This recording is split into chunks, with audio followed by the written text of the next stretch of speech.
Okay, class, walang uuwi hanggat hindi ubos ang ating paninda ha. O, 50 pesos ang isang itlog kasi may dumi pa siya. Dagdag sipsipin rin yan. Ano ba yan? Napakapasal naman.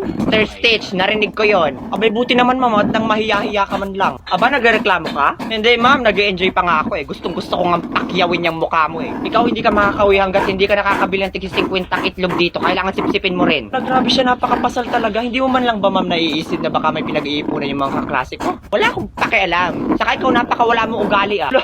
Coming from you talaga, ma'am. Ikaw nga halang ang bituka, mukha pang bituka. Ba't hindi ka pa rin talaga titigil, ha? Hindi talaga, napakakapal kasi ng mukha mo kasing kapal ang dictionary sa English. Gusto mo bang hiyampas ko sa mukha mo yung dictionary sa English? Ako, makapal ang mukha, sagot ka na sagot sa nakakatanda sa'yo. Kung ikaw lang naman din ang nakakatanda, ay bakit pa ako mag-aanin lang sumagot? Ay, samantalang buong klase nagtitinda ka, kulang na lang gawin mong grocery store tong klase natin. Wala kayong pakialam kung ginagawa ko kayong business. Kasi doble-doble ang kita ko. Kumikita ako sa pagiging teacher at kumikita pa ako sa mga baon nyo. Oh, good morning, Mrs. Principal. Narinig niyo po yun? Yes, Mr. Stitch. Dinig na dinig ko. Salamat sa pagtawag sa akin.